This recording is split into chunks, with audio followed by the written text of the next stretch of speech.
Hi, I'm Janet, and today I am working with a group of designers through the DCC, and we have a group of posts going up about our favorite products that we like to work with.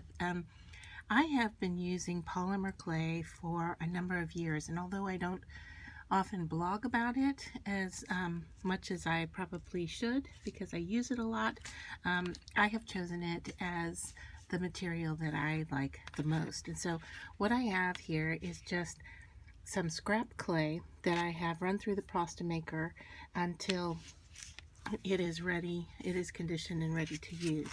And then I have a texture plate here that I am going to roll into the clay, and I am just going to place it on here, and with my acrylic roller I am going to indent the texture into the clay, and then I am just going to check to see how deep it is there, and I'm going to go a little bit deeper for this technique. And depending on which side of the texture plate I use, I'm going to get a different look, so keep that in mind as well. So just double check it again. There we go. Alright, I'm liking what I have so far. And then I'm going to use a cutter. Now this one came from RJ Crafts, and I have found over time that I prefer the plastic cutters to metal cutters, because metal cutters can bend. So I don't know, others may have different opinions about that, but that's kind of what I have found that I like. So once you cut with the cutter, because it has a texture on there, I want to gently poke it back out, and I'm just using a paintbrush to do that. And here I'm just going to grab a couple of different areas to show you the technique. And what I'm going to be doing with these is making earrings. So I'm going to just gently make a few here and then move on.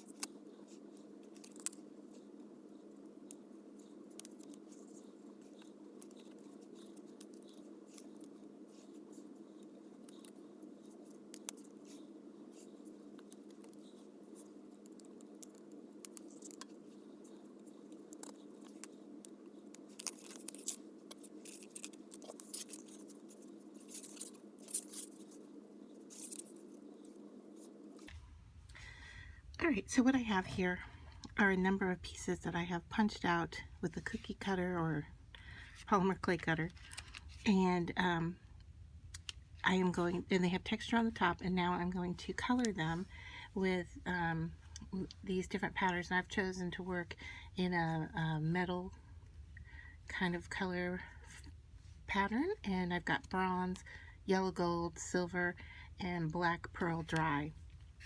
So these are soap dye colors, but they also work on polymer clay. Now they will stick to the surface, but once you have covered that surface, it won't take on any other color. So that's kind of an interesting thing about working with these. And the way to do this is just to work with a dry paintbrush. So I just dipped into the powders, and these are very much like mica powders. And you just touch to the surface in random areas. You don't need a lot. I just apply it in different locations.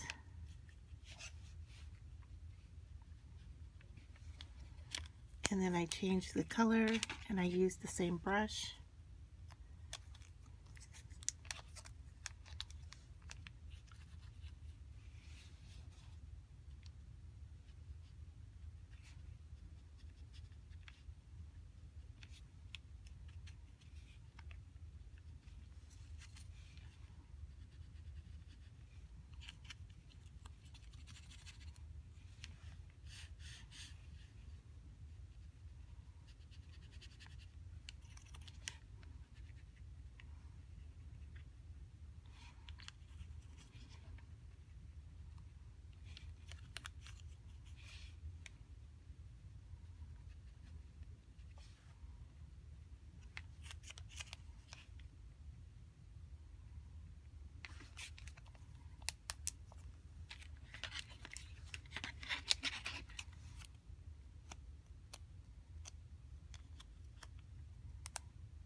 like this technique because I can use up any colored clay because it's going to be covered with the powder.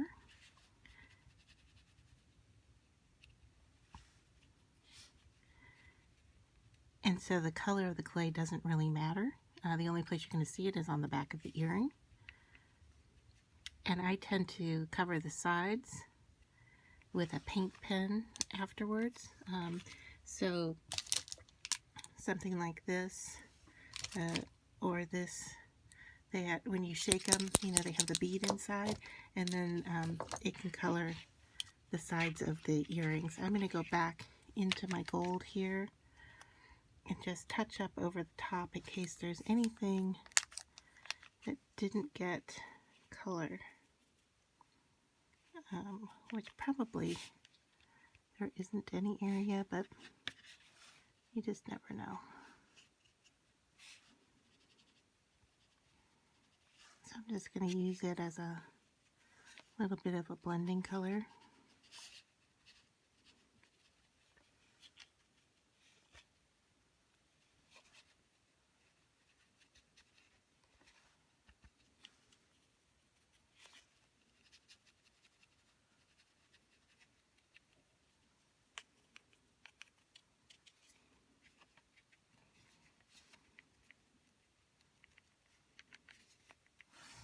I really like the look of what the black pearl has done, and on this one here,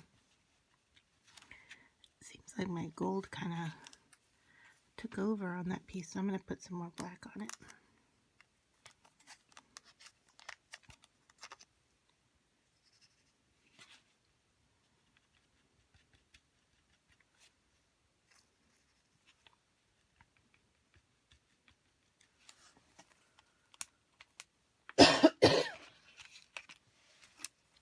Excuse me.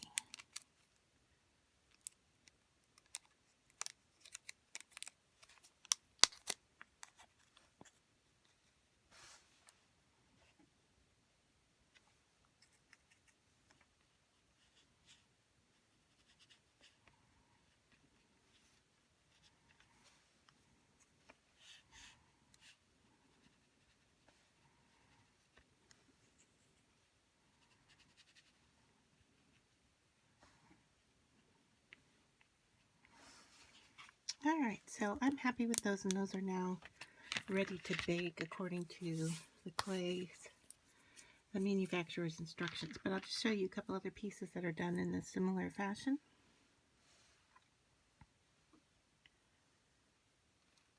And on the sides here I used a silver pen, and you can see that this was just junk clay that I mixed together in this color combination.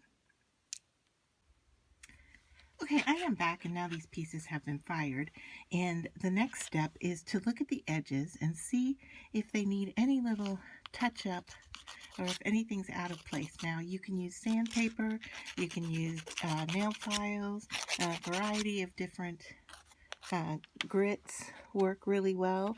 I really like working with a nail file, and so that's what I use to sand up the edges.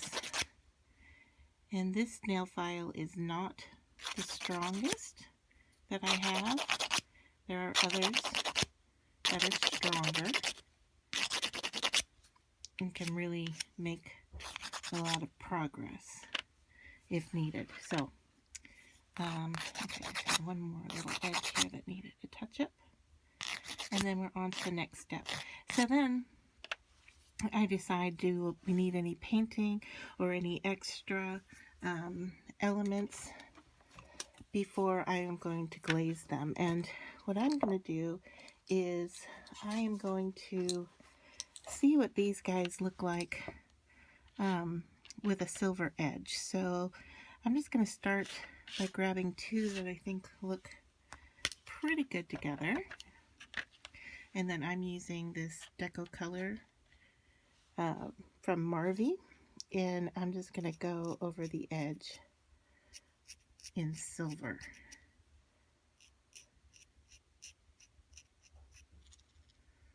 Now, I can choose to do this on all of them, some of them, none of them.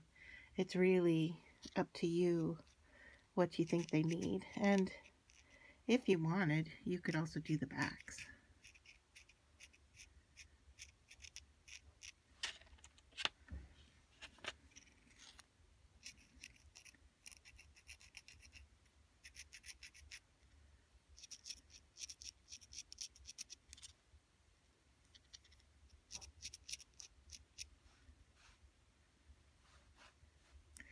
I don't know if I'm even in camera doing this. I'm paying so much attention to what I'm doing here. Sorry.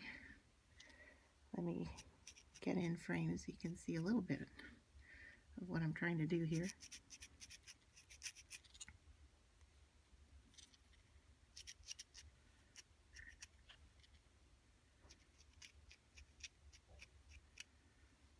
Alright, so I have coated those two edges, and I'm going to leave the rest the way they are.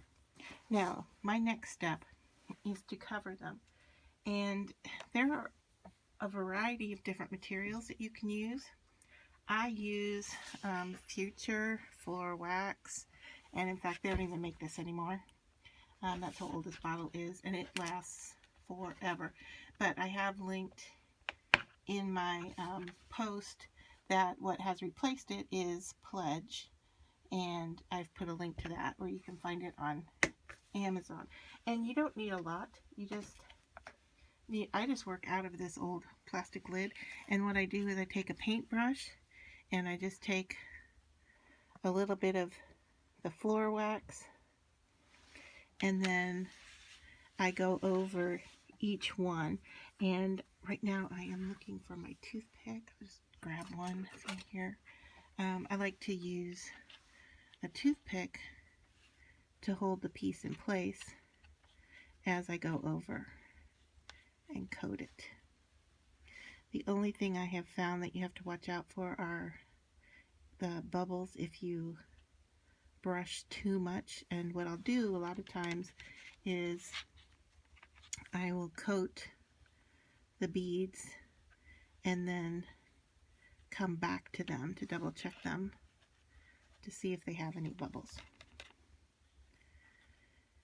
So then I wait for this process to dry, and once they are done, they are ready to be made into jewelry, and I can add findings to them, beads with them. I can drill holes into them.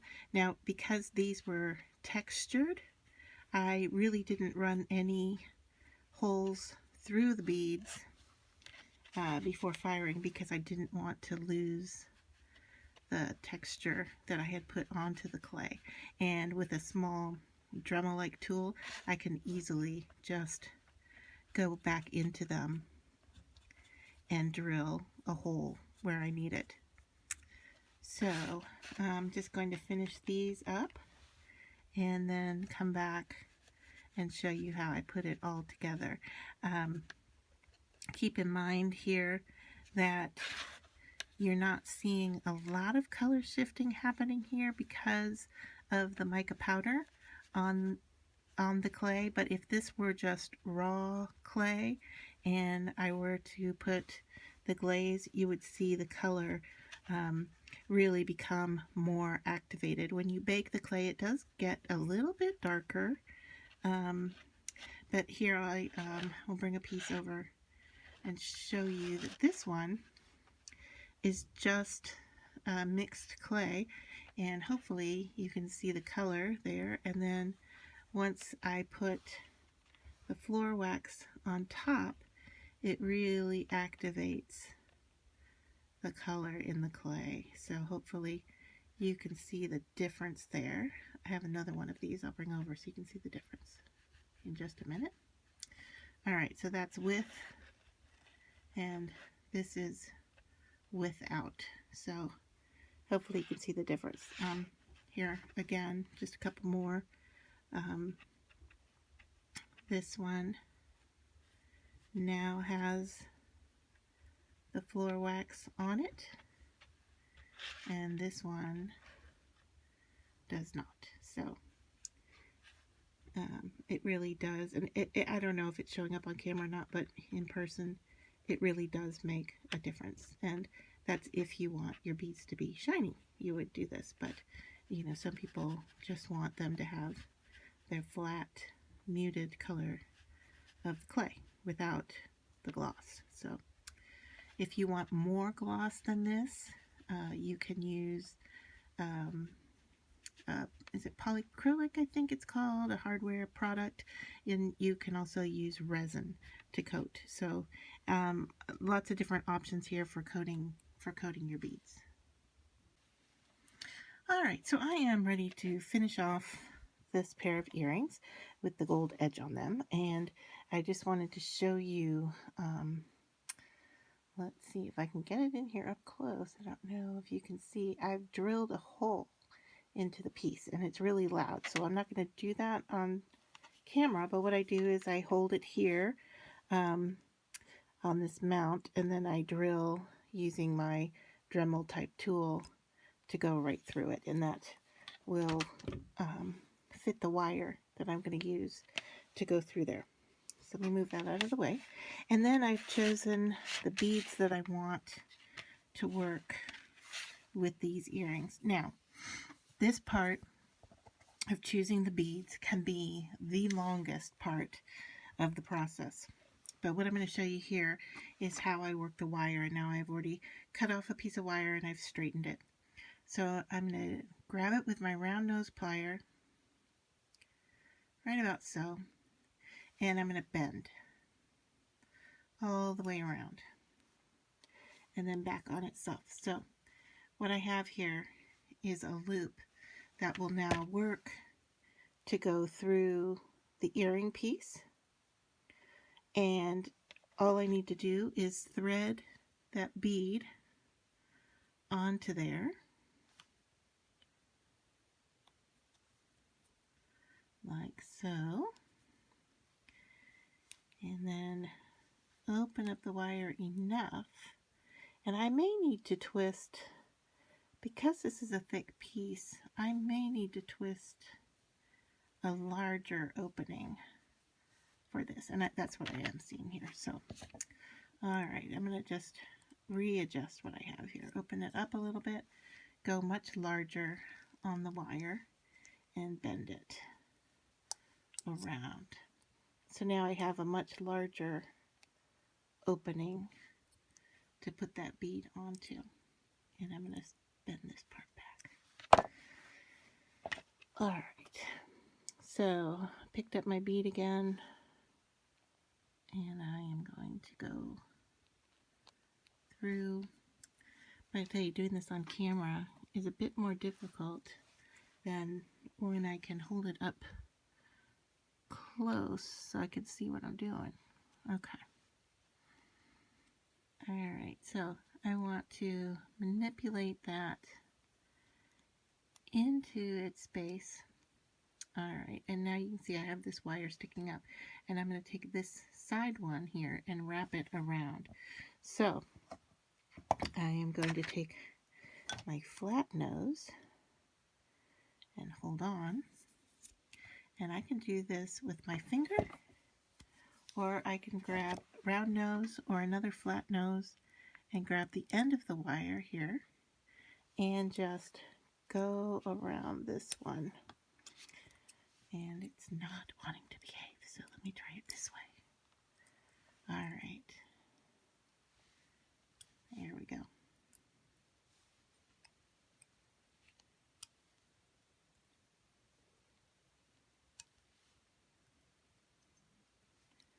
So I'm going to twist that as tight as I can.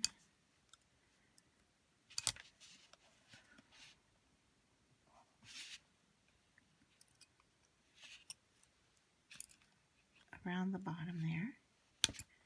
And then any excess I'm going to cut off. Get in as close as I can. And I'm going to change to my, that had a wire cutter on it, but I'm going to change to an actual wire cutter so I can get a little closer here. And then you want to protect your eyesight This one is nice because it kind of still grabs onto the piece. Alright, so this is what we have so far, is we've got our bead on here. Now, if your wire is sticking out a little bit, you can go in and finesse that in a little tighter so it's not so rough. You can look to adjust the wire itself, make sure you like how it's going. And then lastly, I do this before I start, and now I do it again. I'm going to hold this here with my flat nose. Then I'm coming in with this. I honestly don't remember what these guys are called, but if you run them along the wire, it will straighten out your wire for you. So then I just want to give it just a little bit of an adjustment to make sure I have everything lined up the way I want it. And I'm just going to bend this a little bit. Okay. Excuse me. I'm going to put my beads on here. There's a blue one. And then I'm going to do a crystal and just take a look to see that that's not too overpowering. And it doesn't look to be so. I will now go ahead and now I'm going to take this and see how I'm holding the earring here? I am bending it away or to the side of what I would call the front. So what I'm trying to explain to you here is that this loop goes flat right now, and this loop is going to be perpendicular to it. So I don't want them both going the same direction. Hopefully that makes sense. So I'm going to grab it. I'm going to leave a little bit of space there for wrapping, not a lot, and bend. Okay. Now back to my round nose. Now this loop can definitely be smaller. Alright, I'm going to grab it right about there, bring it around.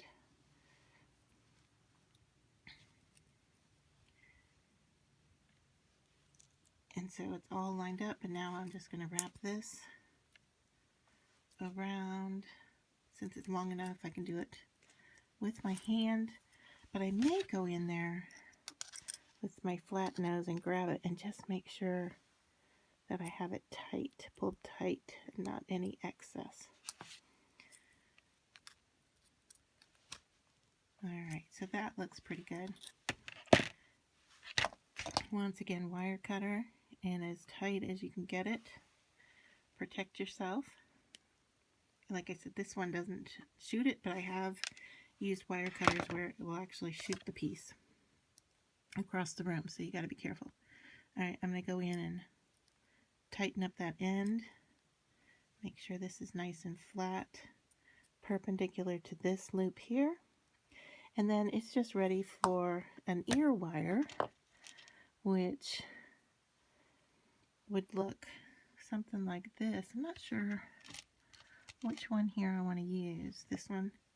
And so I would just hang it from the ear wire. Now, a little tip, when you go to open up your ear wire, or actually any wire loop, let me get up close here. Hopefully you can see. I can't see all that well because the camera is in the way, but okay. So ear wire, what you want to do is not pull this loop out and open, like away from it. You want to twist it sideways from its opening. So here's the way it's opened, and I'm going to twist it up towards the camera, like so. Okay, so I'm not changing the shape of the loop. I am just bending it open. So hopefully that makes sense. And then you want to thread your earring on. Make sure you have it facing the right direction before you close it up. And then that little piece is real easy to grab it and bend it right back into place.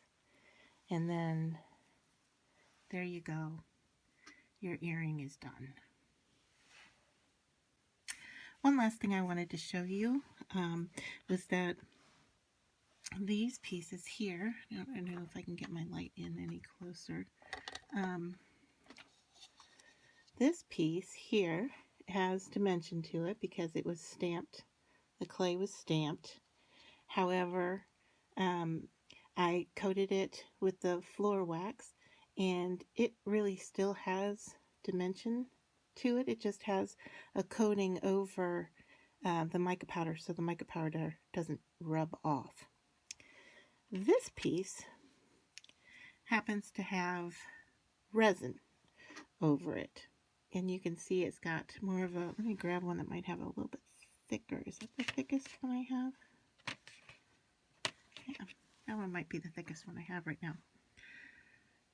This one, a little bit different. It's a similar leaf pattern, a little bit different stamp here. But what I've done is I've gone in after baking, I colored or painted in the leaves with silver or platinum paint, and then I put UV resin over the top of the bead. So there you can kind of hopefully get a glimpse of the difference between the two finishing techniques. And like I said, this one has a little bit of doming to it, where this one does not have any. So hopefully that makes sense.